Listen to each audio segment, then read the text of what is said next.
I have to admit, I felt uneasy when typing his name on the script. Listen, I love this character, but I have mixed feelings about him coming from the place where the Doomslayer wreaks havoc. Could someone help me get over this? Arizona State University's mascot is a devil, so maybe it's okay for a superhero to be one.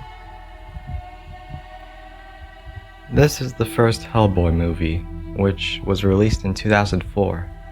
The story is all over the place. The opening of the movie shows Hellboy's origin story where he first enters the world and meets Professor Broom.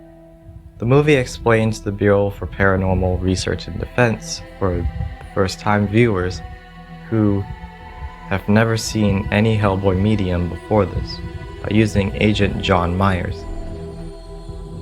His role is to look after Hellboy and go with him on missions. What he sees in the Bureau for the first time is what the viewers might see for the first time. We meet Abe, an older Professor Broom, and an older Hellboy. We also meet Liz Sherman, someone who can make and use fire. She is also the love of Hellboy's life. The villains, Grigory Rasputin, Karl Ruprecht Cronin, and Ilsa Hopstein, are back to bring the destruction of the whole world by creating a portal to hell? I don't know how I could talk about this without feeling so uneasy. On the other side of the portal are 7 creatures called Agru Jahad. The way to open the portal is Hellboy's right hand of doom, which is supposed to be a key. And now, the door, sent by the Ogdu Jahad, so that they might at long last enter our world. You are the key, the right hand of doom. Your stone hand, what did you think it was made for? As I said, this story is all over the place. There are a lot of main plot elements with Samael and Rasputin. There are also a lot of character arcs. Hellboy's love for Liz, how his appearance might not be acceptable to other people, Liz's own character arc, and Agent Manning's beef with Hellboy.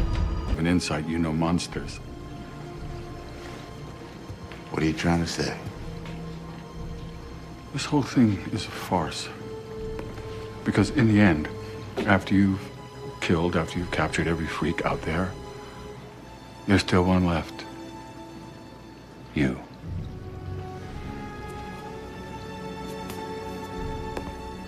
Hey, Manning, I wish I could be more gracious, but...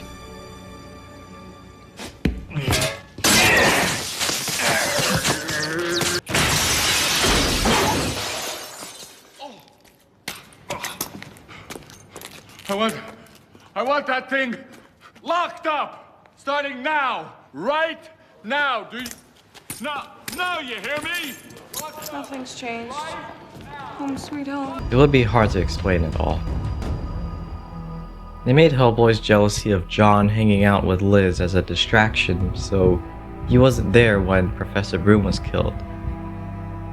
Even though that was the purpose, Hellboy receiving the news of the professor's death was the sad part.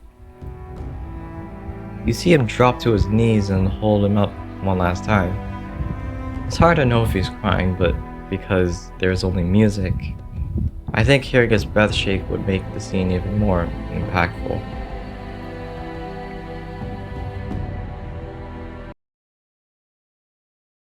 He hasn't spoken to anybody in 3 days. Not a word. He won't eat, he won't sleep. I've never seen him like this. The protagonists have a decent amount of good qualities as characters because of their character arcs. But since the story gets all over the place, some character arcs are underdone.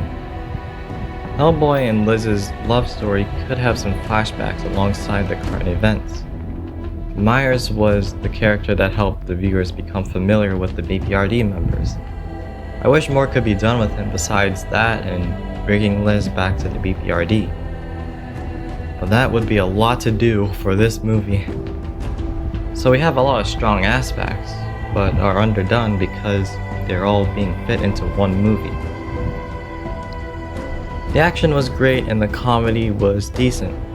I had some chuckles, just little chuckles.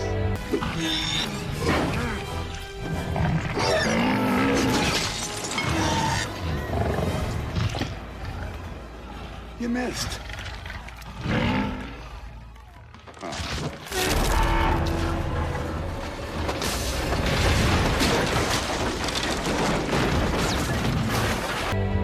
This movie gets 6.8 out of 10. It might seem like a bad score, but I enjoyed what the movie had. It had decent character arcs, but it was overwhelmed by a large story with a lot of filler. But the filler was entertaining. Thanks for watching. Give a like, leave a comment to let me know what you think, and subscribe for more videos.